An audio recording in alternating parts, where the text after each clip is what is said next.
सबसे पहले तो आज की जो बैठक है किन मुद्दों को लेकर के रही? देखिए, आज जो हमारे साथियों में CLP की मीटिंग हुई, अध्यक्ष जी अभी आए, उससे पहले चर्चा हुई हमारी। एक तो कि आज के हालात क्या हैं और क्या करना है। जैसे अब अनाज आ रही है, गेहूँ और सरसों आ रहा है। पिछले जिस तरह धान का घोटाला हुआ, कहीं आलू का घोटाला हुआ, किसान को उचित भाव नहीं मिलता, उसके लिए सबसे ये आग्रह किया है, ये फैसला किया है CLP में, जो जो मंडियां हैं वहाँ जाएं और किसानों के साथ खड़े हों, उनकी आवाज़ उठाएं, जहाँ की जाति दिखे वो वहाँ पर उठाएं। दूसरा उन्होंने ये फैसला किया है कि हम ये मई के महीने से हर जिला उस पर मीटिंग करेंगे पार्टी की। और तीसरा जो राज्यसभा के चुनाव हुआ था, उसमें करमवीर जी ने सबका धन्यवाद किया है कि बड़ी बहादुरी से हमारे साथियों ने वो किया है। और इलेक्शन कमीशन को शिकायत लिख के भेज रहे हैं कि जो RO था उसने जो हमारी वोट जबरदस्ती वैलिड वोटों को इनवैलिड किया। ये बात तो सर 4 वोट आपके इनवैलिड हुए, तो उसको लेकर अभी तक कुछ आपका स्पष्टीकरण नहीं है कि वही बता रहे ना, हमारी वैलिड थी वोट, कोई इनवैलिड नहीं थी, जबरदस्ती इनवैलिड की गई। और यही तकलीफ है, उसी के खिलाफ हम जा रहे हैं इलेक्शन कमीशन में। और परमवीर जी बैठे थे, वो जरूरत पड़ी तो हाई कोर्ट में भी जाएंगे। 4 में से एक तो शुरुआत में ही हो गई थी, परमवीर जी की जो वोट की बात कर रहे हैं उसको लेकर के आपका क्या कहना, क्योंकि वो तो शुरुआत में नहीं हुई, शुरुआत में नहीं हुई थी, उनकी वोट डल चुकी थी। उसके बाद कई घंटे के बाद उन्होंने इस बात का एतराज किया। असूल ये होता है, जब वोट डालें, जब किसी को एतराज हो तो उसी टाइम एतराज करना पड़ता है। उस टाइम कोई एतराज नहीं किया, आफ्टर थॉट लेके उन्होंने किया और उसने RO ने कैंसिल कर दी, वो इनवैलिड कर दी, जब कर नहीं सकते थे वो तो पहले ही अगर ऑब्जेक्शन आता तो उसकी वीडियो बनती, फिर बात करते, चुनाव आयोग इजाजत देता, जब कैंसिल करते। सर 5 बागियों को लेकर किस तरह की चर्चा हुई है, वो नजर नहीं आई इस बैठक में, जो 5 बागी थे।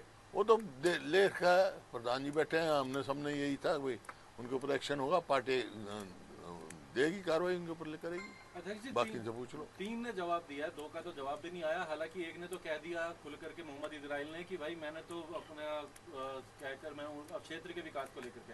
अब 3 का जवाब आया, 2 का नहीं आया, किस तरीके से अब आगे देखते हैं? देखिए, ये मामला क्रॉस वोटिंग का हमारी जो अनुशासन समिति है उसके पास में है और संभवतः शायद 3 तारीख को उनकी मीटिंग बुलाई गई है। उसमें अपना वो सारा पक्ष देख के सुन के फिर आगे वो पार्टी को भेजेंगे, उसके बाद ही कोई फैसला होगा।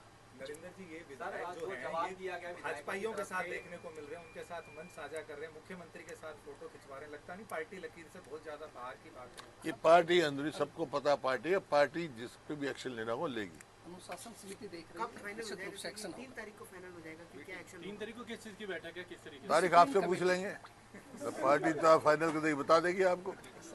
सबसे पहले सूचना आपको ही मिलेगी। ईरान इजराइल का जो गैस की किल्लत है, गैस और पेट्रोल की किल्लत को लेकर सरकार कहती है कि सब कुछ ठीक है। जो प्रदेश के हालात है, 7 दिन का स्टॉक जो है पंपों पे बचा है, क्राइसिस जो है वो देखने को मिल रहे हैं। देखिए, पक्ष की क्या भूमिका है? देखिए, जो अमेरिका और इराक का चल रहा है ना, सॉरी, ईरान का और इजराइल का, तो ये स्वाभाविक है कि वहाँ से गैस भी आएगा, पेट्रोल भी आता है, एक वो होता है। लेकिन सरकार बार बार ये कह रही है हम कोई चिंता नहीं है, हमारे पूरा स्टॉक है। लेकिन लोगों का विश्वास उठ गया।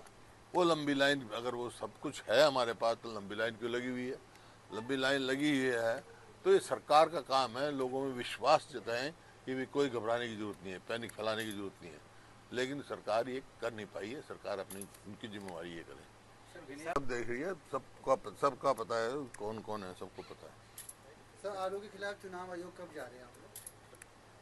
ये है आज सभी साइन हुए नहीं सर, आज 1-2 विधायक विनेश फोगाट या नजर नहीं आए है, वो कुश्ती के लिए गई बात, वो प्लेयर भी है भाई, कुश्ती के लिए गई है। पूजा चौधरी भी आज नहीं है। हाँ, वो नहीं है, उनका प्रोग्राम था पहले। भी हो सकता है, ऐसा नहीं ऑलरेडी उनका प्रोग्राम लगे हुए। कोई अरे किसी को जल्दी भी जाना पड़ गया, उसके बाद सब लेट भी आए, फ्लाइट जो 32 के 32 विधायक थे या जो नहीं था, उन्होंने पहले इजाजत ली थी 32। सर ठीक है। कलेक्टर रेट के रेट बढ़ गए 37 थे, 5 बुलाए नहीं, 32 यही थे। सर कलेक्टर रेट के रेट बढ़ गए हैं? जमीनें महंगी हो गई हैं रजिस्ट्री का रेट, कलेक्टर रेट बढ़े। अरे पहले ही गरीब आदमी को प्लॉट नहीं मिलते और नहीं मिलेंगे। पहले जो ये इसने क्या बना रखा है, उड्डा कुछ बना दिया है, HSVP हाँ HSVP हरियाणा विकास वो उससे, हाँ उसमें ऑक्शन से प्लॉट दे रहे हैं। जब ये बना था उड्डा का हुआ था, नो प्रॉफिट नो लॉस पे बना था, और इस वास्ते बना था कि मध्यवर्गीय लोग और गरीब आदमी को प्लॉट उचित रेट पे मिल जाए ताकि मकान बनाए। ऑक्शन से तो प्रॉपर्टी डीलर ऑक्शन लेते हैं, यही काम ये कर रहे हैं कलेक्टर रेट भर के, और उसको उसके लिए मुसीबत पैदा कर दी आम आदमी के लिए।